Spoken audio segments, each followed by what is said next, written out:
तो चलिए शुरू करते हैं। और आज जो पढ़ना है आपको वो क्या पढ़ना है? Electric field. क्या पढ़ना है?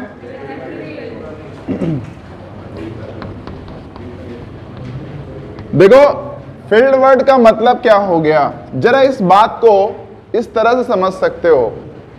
फील्ड किसी चीज का है, यानी कि वो किसी एक जोन में काफी एक्टिव या अपना प्रेजेंस शो कर रहा है, ठीक है ना। मतलब वो प्रेजेंट है, इस बात को वो क्या कर रहा है, कहीं ना कहीं किसी ना किसी माध्यम से तुम्हें बता रहा है कि मैं प्रेजेंट हूं।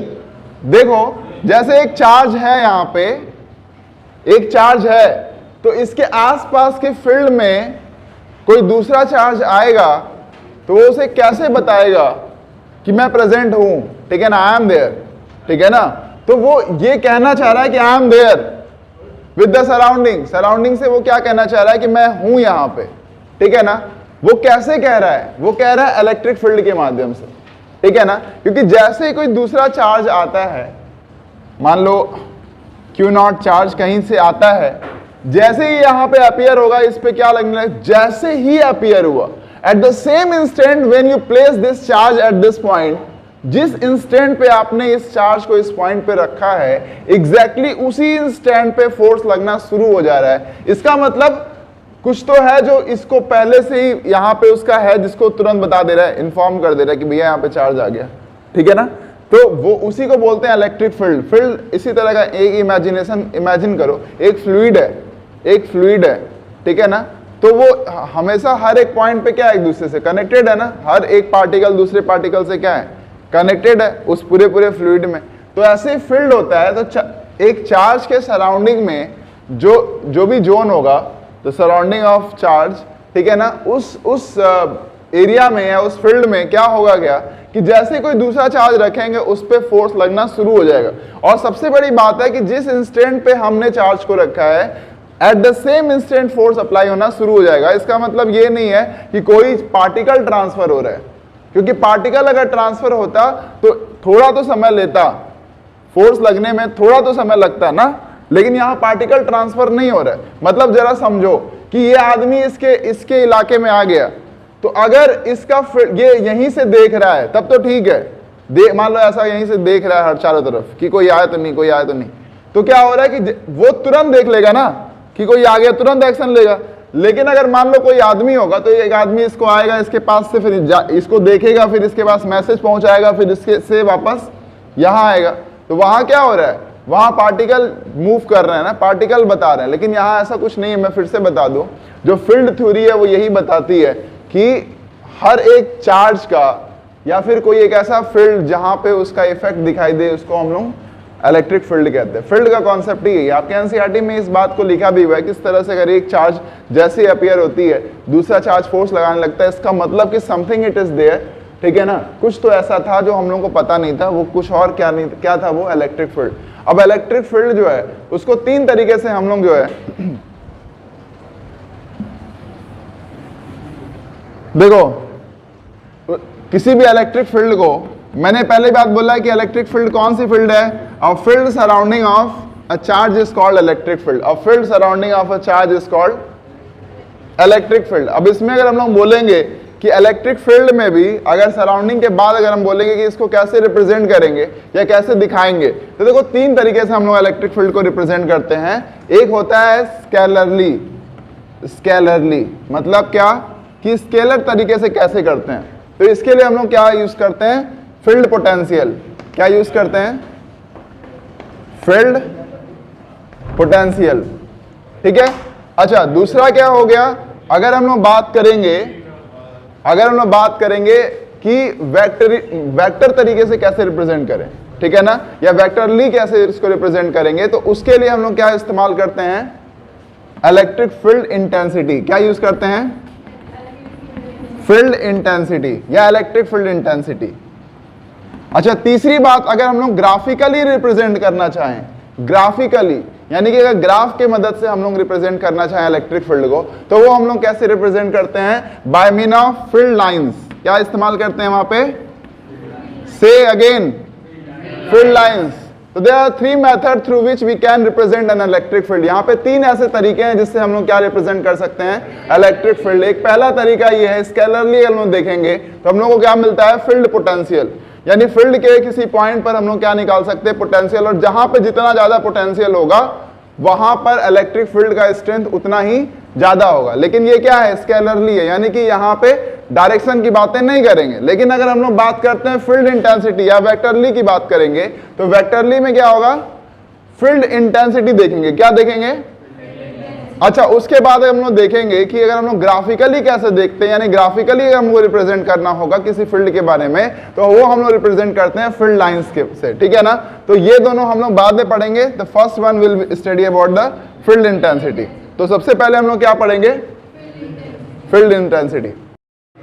सुनो आप ध्यान से, मैं बोल रहा हूं इलेक्ट्रिक फील्ड को तीन तरीके से रिप्रेजेंट करते हैं। स्केलरली अगर हम उसको रिप्रेजेंट करेंगे फील्ड पोटेंशियल से, अगर हम लोग वेक्टरली देखेंगे तो हम लोग उसको रिप्रेजेंट करते हैं फील्ड इंटेंसिटी से, और अगर ग्राफिकली देखते हैं तो उसको रिप्रेजेंट करते हैं फील्ड लाइन से, ठीक है ना। ये तीन तरीके होते हैं जिससे हम लोग इलेक्ट्रिक फील्ड को क्या कर सकते हैं, रिप्रेजेंट कर सकते हैं। We can represent electric field by three way, one is scalarly and that is field potential, field intensity and field lines, ठीक है ना। There are three way, field potential, field intensity और थ्री फील्ड लाइंस। लेकिन हम लोग को जो अभी पढ़ना है वो क्या पढ़ना है, फील्ड इंटेंसिटी। क्या पढ़ना है, इंटेंसिटी। उसी के थ्रू हम लोग सबसे पहले इलेक्ट्रिक फील्ड को देखेंगे। अब ये क्या होता है, अगर हम लोग फील्ड इंटेंसिटी की बात करें, इलेक्ट्रिक फील्ड इंटेंसिटी की बात करें, तो ये तो काफी क्लियर है। इलेक्ट्रिक फील्ड किसे बोलते हैं, a surrounding of charge is called electric field where it shows its existence या फिर इट शोज एनी इफेक्ट। जहां पे भी चार्ज क्या कर रहा है, इफेक्ट शो कर रहा है, वो क्या हो गया आपका, जहां पे चार्ज इफेक्ट शो कर रहा है वो सारा पोजीशन को आप क्या बोलेंगे, इलेक्ट्रिक फील्ड, ठीक है ना। उसको क्या बोलोगे, इलेक्ट्रिक फील्ड। तो आप सिंपली एक वर्ड में बोल सकते हैं a surrounding of charge is called electric field. जो किसी चार्ज के, क्योंकि वो अपना इफेक्ट कहां दिखाई देगा, सराउंडिंग में ही दिखाई देगा, तो अ surrounding of charge is called electric field. लिखना हो इस बात को लिख लीजिए, इलेक्ट्रिक फील्ड के बारे में लिख लीजिए, अ surrounding of charge is called electric field, a surrounding of charge is called electric field. In electric field, when any other charge in electric field, when any other charge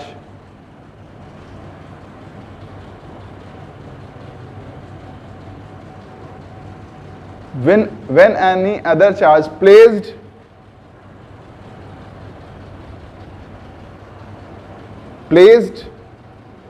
it experience force, it experience a force, ठीक है ना। ये तुरंत क्या करता है, force experience करता है। मतलब इलेक्ट्रिक फील्ड में जैसे ही कोई दूसरा चार्ज रखा जाता है वो तुरंत क्या एक्सपीरियंस करता है, फोर्स करता है, और तुरंत करता है, इंस्टेंटली। मतलब ये नहीं होगा कि उसमें थोड़ा भी समय लगेगा, टाइम का कोई भी नहीं है, तुरंत जिस मोमेंट पे आपका चार्ज को रखें आप, एग्जैक्टली उसी मोमेंट पे क्या लगने लगा, फोर्स लगने लगा, ठीक है ना। अच्छा अब क्या होगा, दूसरी बात ये समझो कि इलेक्ट्रिक फील्ड को मैंने लिखो इस बात को, methods of representing electric field. पहला लिख लो फील्ड इंटेंसिटी, दूसरा लिख लो फील्ड, हाँ दिस रिकॉर्डिंग इज ऑन। तो बोलो कुछ पूछना है तो इलेक्ट्रिक फील्ड ये तुम्हारे लिए, this recording is completely for you, ठीक है ना। तो वो तुम्हारे लिए ही है, इसमें कोई दूसरे कोई मतलब भी नहीं है, ठीक है ना। तो ये वीडियोस आप लोगों को आसानी से यूट्यूब पे मिल भी जाएंगे, ठीक है। हाँ लिंक भेज दूंगा ग्रुप में। तो देखो इलेक्ट्रिक फील्ड को तीन तरीके से क्या कर सकते हैं, रिप्रेजेंट कर सकते हैं। पहला क्या हो गया, फील्ड इंटेंसिटी, दूसरा लिख लो फील्ड पोटेंशियल, दूसरा लिख लो फील्ड लाइंस, और तीसरा लिखो फील्ड पोटेंशियल। या जो भी तुम लोगों को कोई दिक्कत नहीं है अगर आगे पीछे लिख दियो तो, लेकिन मैं बोलूंगा पहला लिखो फील्ड इंटेंसिटी, दूसरा लिखो फील्ड लाइंस, और तीसरा लिखो फील्ड पोटेंशियल, क्योंकि हम लोग पोटेंशियल के बारे में सबसे बाद में पढ़ेंगे। हाँ फील्ड, हाँ हो गया ना, ये क्लियर है, यहां तक समझ में आ गया। अब इलेक्ट्रिक फील्ड इंटेंसिटी देखते हैं क्या होता है। इलेक्ट्रिक फील्ड इंटेंसिटी की हम लोग बात करेंगे, जिसको हम लोग ई से रिप्रेजेंट करते हैं, ठीक है ना। और मैंने तुम लोगों को बोला कि ये वेक्टरली है, यानी कि इसका ये एक वेक्टर क्वांटिटी है। इलेक्ट्रिक फील्ड इंटेंसिटी क्या है, वेक्टर क्वांटिटी है जो रिप्रेजेंट करेगा फील्ड के स्ट्रेंथ को, ठीक है ना। वो क्या रिप्रेजेंट करेगा? फील्ड के स्ट्रेंथ को। और वो कैसे फील्ड के स्ट्रेंथ को रिप्रेजेंट करेगा ये भी समझ लो प्रेरणा गौतम, समझो। मान लो यहाँ पे चार्ज रखा हुआ है, ठीक है, ठीक है हर्ष, यहाँ पे समझ लो क्या रखा हुआ है, चार्ज रखा हुआ है। अब होगा क्या कि जैसे तुमने यहाँ पे टेस्ट चार्ज रखा, इस पे फोर्स लगेगा, ठीक है ना। तो ये मान लो इस चार्ज को नहीं देख रहा है कोई, यहाँ पे इस चार्ज को नहीं देख रहा है, कितने डिस्टेंस पे ये भी उसको किसी को नहीं दिखाई देगा। अगर मैं ये हाइड कर दूं, अगर मैं ये छिपा दूं, तो तुम ये यहाँ पे क्या देख करके बता पाओगे कि यहाँ पे स्ट्रेंथ कितना है? तुम इसके बारे में कुछ नहीं जानते, you are knowing nothing about this, ठीक है ना।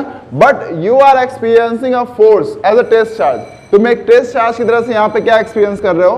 फोर्स एक्सपीरियंस कर रहे हो। तो तुम कैसे बताओगे यहाँ पे स्ट्रेंथ क्या है? सिंपल बता सकते हैं कि हम ये कह सकते हैं, इसके लिए हम लोगों ने क्या कर दिया कि जिस पॉइंट पर ए और बी, अब यहाँ पे पूछा जाए तुमसे कि बताओ किस पे स्ट्रेंथ ज्यादा है, तो कैसे बताओगे? तुम कह दोगे कि the amount of force per unit coulomb charge पे, एक कूलाम चार्ज पे जहां पे फोर्स ज्यादा होगा, हो सकता है बी पे हो सकता है ए पे हो, लेकिन सीधे सीधे जहां पे amount of charge per unit coulomb क्या हो, ज्यादा होगा, वहां पे क्या होगा? हम बोल सकते हैं इंटेंसिटी ज्यादा है। वहां पे क्या है? इंटेंसिटी ज्यादा है। लेकिन ये बात तुम कब, मैंने बोला ना कि ये तुम कब, अगर तुमको इस चार्ज के बारे में नहीं पता या इस चार्ज को तुमने को स्ट्रेंथ, उसका अमाउंट वगैरह कुछ भी नहीं पता है, तो बस तुम यही ना देखोगे कि कहां फोर्स ज्यादा लग रहा है। जहां फोर्स ज्यादा लग रहा होगा वहां पे स्ट्रेंथ क्या होगा? ज्यादा होगा। जहां फोर्स कम लग रहा होगा वहां स्ट्रेंथ क्या होगा? कम होगा। या फिर ये भी बोल सकते हो जहां पे दूरी ज्यादा होगी वहां स्ट्रेंथ कम होगा, जहां पे दूरी ज्यादा होगी वहां पे स्ट्रेंथ क्या होगा, और जहां पे दूरी कम होगी वहां स्ट्रेंथ क्या होगा? ज्यादा होगा। लेकिन अगर एक पहली बार वाले में हम लोग देखेंगे तो हम लोगों ने क्या बोला था कि actually it is a force per unit charge, ठीक है ना। वेयर चार्ज टेंड्स, यानी Q टेंड्स टू जीरो, यानी Q की वैल्यू, Q नॉट की वैल्यू क्या है?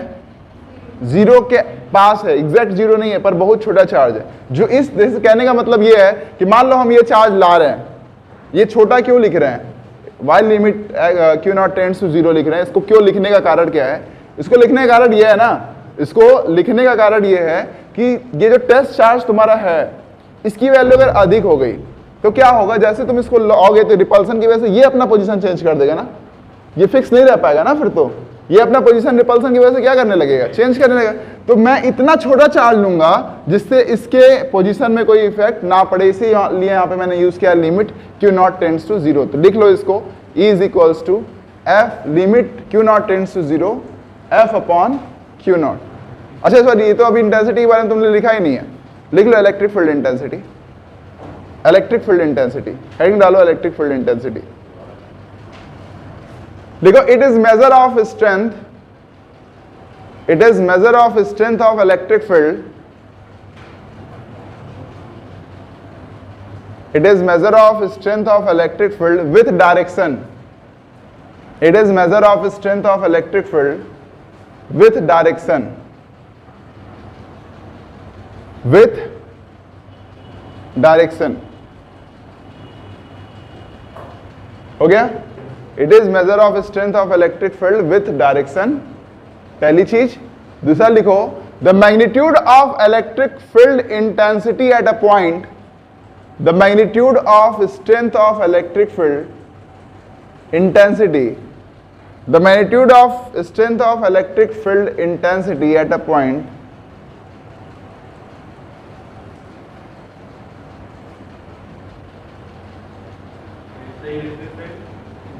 the magnitude of electric field intensity at a point is force per unit coulomb charge या per unit positive charge, force per unit positive charge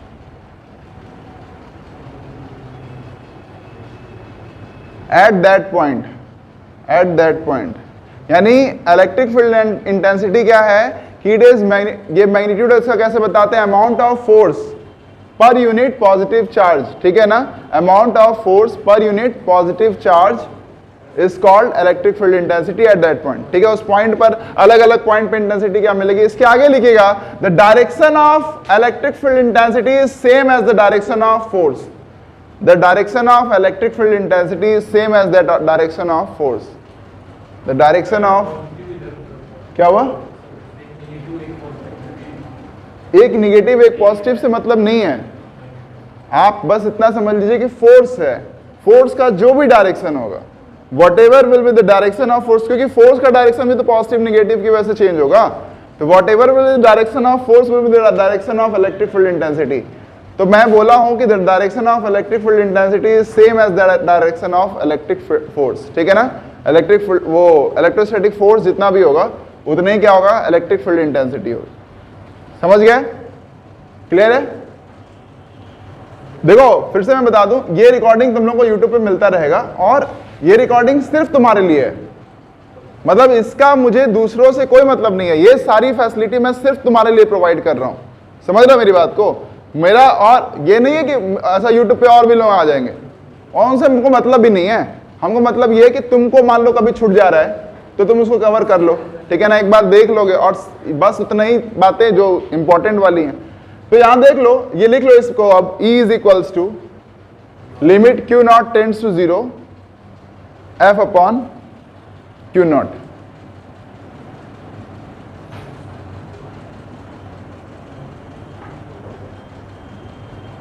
अच्छा, अब F की value क्या होती है, what is value of F, where F, इस case में F की वैल्यू क्या होगी, अगर इनके बीच में डिस्टेंस जो है वो ये R है तो F की वैल्यू क्या होगी, F is equals to K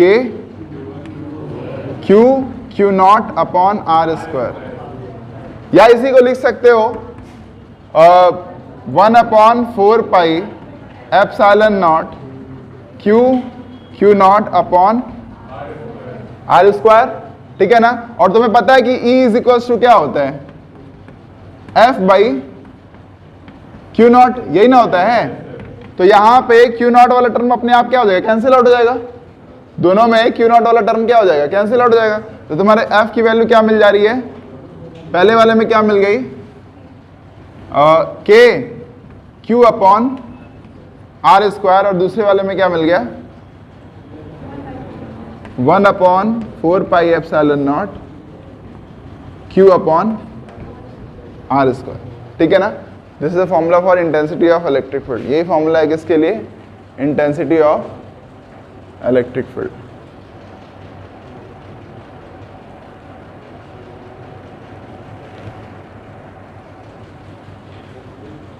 अब ये तो हो गया किसी पॉइंट चार्ज की वजह से इलेक्ट्रिक फील्ड की वैल्यू। ठीक है, स्टार बना के एक बात लिख लेना, तो electric field obeys principle of superposition. Electric field भी सुपरपोजिशन का प्रिंसिपल क्या करता है, ऑबे करता है। और सुपरपोजिशन का प्रिंसिपल यही कहता है कि किसी तीसरे चार्ज के प्रेजेंट की वजह से किसी दो चार्ज के बीच में लगने वाले फोर्स पे पहली बात कोई इफेक्ट नहीं पड़ेगा, और जो टोटल नेट फोर्स होगा उस किसी भी चार्ज पे वो वेक्टर सम के क्या होगा, इक्वल होगा। तो इस प्रिंसिपल ऑफ सुपरपोजिशन को कौन और फॉलो करता है, पहले तो फोर्स करता ही था, अब यहां पे तुम देख रहे हो कि फील्ड भी करता है। यानी इलेक्ट्रिक फील्ड इंटेंसिटी या electric field always also follows the principal of superposition. ठीक है ना, हो गया, क्लियर है। अच्छा आगे देखो कि लिखो electric field due to system of charges, electric field due to system of charges, electric field due to system of charges.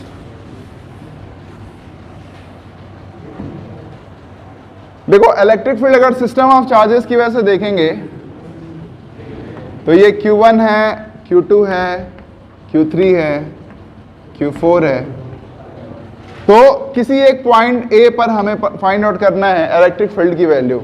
ठीक है ना, तो मान लो कि ये Q1 की वैल्यू यहां से क्या है, R1 है, यहां से इसकी वैल्यू क्या है, R2 है, यहां से R3 है, यहां से R4 है। तो दिस इज सो ऑब्वियस कि नेट इलेक्ट्रिक फील्ड की वैल्यू क्या हो जाएगी, E1 plus E2 plus E3 plus E4। Note कर लीजिए इसको। ये कोऑर्डिनेट सिस्टम मत बनाना, सेट ऑफ कोऑर्डिनेट बनाने का कोई मतलब नहीं है। ठीक है अनुपम, समझ में आया? सिस्टम ऑफ चार्जेस होंगे तो वहां पे हम लोग क्या करेंगे खुशी? सिस्टम ऑफ चार्जेस होंगे तो वहां पे क्या करेंगे? वेक्टर सम करेंगे। क्यों? क्या करेंगे वहां पे? वेक्टर सम करेंगे। आकृति समझ में आ रहा है ना?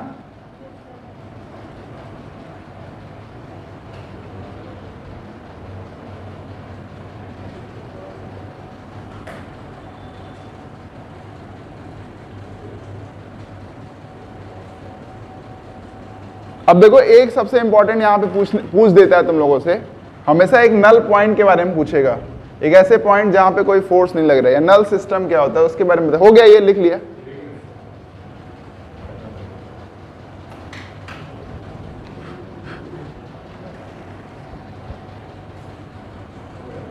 हो गया? अब आगे समझो, नल पॉइंट या नल सिस्टम क्या होता है। जैसे तुमसे बोल देगा कि दो पॉइंट चार्जेस हैं, तुमसे बोल देगा कि दो पॉइंट चार्जेस हैं Q1 और Q2, इनके बीच का नल पॉइंट बताइए। यानी कि एक ऐसा पॉइंट जिस पॉइंट पर इलेक्ट्रिक फील्ड की वैल्यू क्या हो, 0 हो। तो नल पॉइंट की कंडीशंस क्या क्या हैं? पहली बात, अगर दो चार्जेस हैं तो दोनों क्या होने चाहिए? सेम होना चाहिए। क्या होना चाहिए? तब हम लोग को क्या मिलेगा? बीच में मिलेगा। सिमिलर होंगे तो नल पॉइंट कहां मिलेगा? Between the point charges. क्योंकि ऐसा क्यों हो रहा है, जरा सोचो तो। ये समझ में आ रहा है क्यों हो रहा है? क्योंकि ये भी इसको रिपेल करेगा और ये भी इसको क्या करेगा? रिपेल करेगा, तभी जाकर के अपोजिट वर्क करेंगे ना। तो यानी कि सिमिलर चार्जेस होंगे तब बिटवीन द पॉइंट होगा। ठीक है ना? अच्छा, मान लो दूसरा क्या है? नॉन सिमिलर है।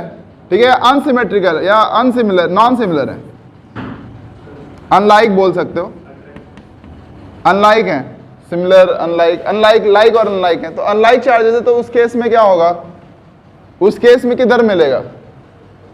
अनलाइक होंगे तो इनमें से मान लो कोई एक बड़ा हो और एक छोटा हो, इनमें से कोई एक बड़ा हो और एक क्या हो? छोटा हो। तो हमेशा तुम्हें बड़े वाले साइड के तरफ मिलेगा। ठीक है ना? क्या मिलेगा? उस तरफ मिलेगा जिधर क्या हो, उस तरफ मिलेगा जहां छोटा हो, बड़े वाले से दूर मिलेगा। ठीक है ना? It will be the point, null point will be for from the larger charges. जो बड़ा चार्ज होगा उससे क्या मिलेगा हमको? वो पॉइंट दूर रहेगा, और जो स्मॉल चार्ज रहेगा उससे क्या रहेगा? नजदीक रहेगा। ठीक है ना? तो दूसरा कंडीशन ये समझ में आ रहा है कि अनलाइक होंगे तो बाहर मिलेगा, outside of the, outside from, या आउटसाइड मिलेगा। सिंपली ये लिख लो। और दूसरी ये बात है कि ये तुम लोग चाहो तो नोट करके कहीं लिख सकते हो कि अगर मान लो दो डिफरेंट टाइप के चार्ज हैं, अगर सिमिलर हैं, मतलब एकदम इक्वल चार्जेस हैं, अगर इक्वल चार्जेस हैं तब तो तुम्हें मिलना ही संभव नहीं है। ठीक है? तब तो तुमको क्या, अगर मान लो इक्वल और अपोजिट है, इक्वल एंड अपोजिट, जरा सोचो कोई ऐसा पॉइंट मिलेगा जहां पर नल पॉइंट हो? नहीं मिलेगा। नल पॉइंट कहां फिर पॉसिबल है मिलने का? जरा सोचो, दोनों पॉइंट चार्जेस इक्वल हैं। ठीक है ना? तो बीच में तो हमेशा एक साथ काम करेंगे, वो इसको एक को अट्रैक्ट करेगा, दूसरा रिपल करेगा। और जैसे ही बाहर गए तो एक का हमेशा फोर्स क्या होगा? ज्यादा होगा, और दूसरे का क्या होगा? तो अगर इक्वल चार्जेस हो गए, ठीक है ना, अपोजिट हैं, अनलाइक चार्जेस हैं और इक्वल हैं, उस केस में तो पहले हम लोग को मिलेगा ही नहीं नल पॉइंट। ठीक है ना? नल पॉइंट अगर इक्वल हुआ तो मिलेगा क्या? नहीं मिलेगा। लेकिन अगर तुमसे बोलता है कि अनइक्वल है, यानी कि या बराबर भी नहीं है, तो उस केस में क्या होगा? उस केस में होगा ये कि जो लार्जर वाला चार्ज है उससे हम लोग को क्या मिलेगा? दूर मिलेगा। ठीक है ना? और जो स्मॉलर चार्ज है उससे क्या मिलेगा? नजदीक मिलेगा। नहीं समझ पा रहा मेरी इस बात को? मान लो कि 10 कूलाम चार्ज है यहां पे, और यहां पे तुम्हारा 1 कूलाम चार्ज है, तो नल पॉइंट यानी एक ऐसा पॉइंट, अच्छा ये मान लो एक निगेटिव एक पॉजिटिव, तो नल पॉइंट तुम्हें पहली बात कहां मिलेगा? जो बड़ा वाला है उससे दूर मिलेगा और छोटे वाले से नजदीक मिलेगा, और मिलेंगे दोनों आउटसाइड। ठीक है ना? तो कोई ऐसा पॉइंट होगा ये ऐसा यहाँ कहीं कोई पॉइंट होगा जिस पॉइंट पे क्या करेगा, उस वाले का जितना फोर्स लगेगा, या फिर कोई भी ऐसा point what ever will be, वो यहाँ भी हो सकता है। मान लो कोई ऐसा पॉइंट मिलेगा यहाँ पे बी, जो जहां पे क्या होगा, एक क्या कर रहा है, उसको रिपेल करेगा और दूसरा वाला क्या करेगा, अट्रैक्ट करेगा। द अट्रैक्शन विल बी, मतलब अट्रैक्शन और रिपल्सन दोनों इक्वल हो गया, तो वहां पे हम लोग क्या बोलेंगे, नल पॉइंट हो गया। तो देख रहे हो ना कि ये किससे दूर मिल रहा है, लार्जर वाले चार्ज से क्या है, दूर है ना, और स्मॉलर वाले चार्ज से क्या है, नजदीक है। क्लियर है ये बात। और अगर इक्वल हो गया तो क्या होगा, इक्वल एंड अपोजिट हो गया, तो हम लोग को कभी भी नल पॉइंट मिलेगा ही नहीं, क्योंकि बीच में तो मिलेगा नहीं वैसे भी। और अगर उसके बाहर चले गए तो हमेशा एक का अधिक होगा और दूसरे क्या होगा, कम होगा। तो नल पॉइंट हम लोग को कब नहीं मिलेगा, ये बात समझ में आ गया, क्लियर है। अच्छा चलो ठीक है। अच्छा एक बात और समझ लो, इसके साथ साथ नल सिस्टम के बारे में समझ लो कि मान लो कि बहुत सारे ऐसे चार्ज है, कोई भी सिमेट्रिकल ऐसा कोई सिमेट्रिकल ज्योमेट्रिक शेप है, ठीक है ना, सिमेट्रिकल ज्योमेट्रिकल शेप है, उस केस में क्या हो रहा है कि मान लो ये सारे के सारे इक्वल हैं, ठीक है ना, इक्वल लेंथ के हैं और सब पे इक्वल चार्जेस रखे हुए हैं। तो इस केस में हमेशा क्या होता है कि उसके सेंटर पे क्या मिलता है हम लोग, इलेक्ट्रिक फील्ड की वैल्यू 0। ये एकदम निश्चित है, ठीक है ना, ये क्या है, एकदम निश्चित है कि कोई ऐसा यूनिफॉर्म ज्योमेट्रिकल शेप है, ठीक है ना, तो उस केस में उसके सेंटर पे हम लोग को इलेक्ट्रिक फील्ड की वैल्यू 0 मिलेगी, अगर उसके सारे के सारे वर्टेक्स पे इक्वल चार्ज रखे हुए, ठीक है ना। समझ गए, दो बातें समझे कि अगर दो पॉइंट चार्जेस हैं और दोनों सिमिलर हैं, तो नल पॉइंट उनके बीच में कहीं मिलेगा, ठीक है ना। अगर दो पॉइंट चार्जेस हैं, ठीक है ना, सिमिलर नहीं है और इक्वल है एक दूसरे के, यानी इक्वल एंड अपोजिट हैं, तो उस केस में कभी नहीं मिलेगा। इक्वल एंड अपोजिट मैंने बोला है, ठीक है ना। अगर मैं बोलूं कि इक्वल नहीं है और अपोजिट नेचर के हैं, तो लार्जर वाले से दूर मिलेगा और स्मॉलर वाले से क्या मिलेगा, हमको नजदीक मिलेगा। क्लियर है ना। और एक ऐसा ज्योमेट्रिकल शेप जिसके सारे वर्टेक्स पे इक्वल चार्जेस रखे हो, यूनिफॉर्म ज्योमेट्रिकल शेप हो और सिमेट्रिकल हो, तो उस केस में हम लोग को क्या मिलेगा, यहाँ पे उसके सेंटर पे हमेशा इलेक्ट्रिक फील्ड की वैल्यू क्या मिलने वाली है, 0। समझ में आ गया। चलो आज के लिए इतना ही रखते हैं, कुछ न्यूमेरिकल्स है वो करके लाओगे तुम लोग, ठीक है ना। Have a nice day. तो एक चीज और भी है,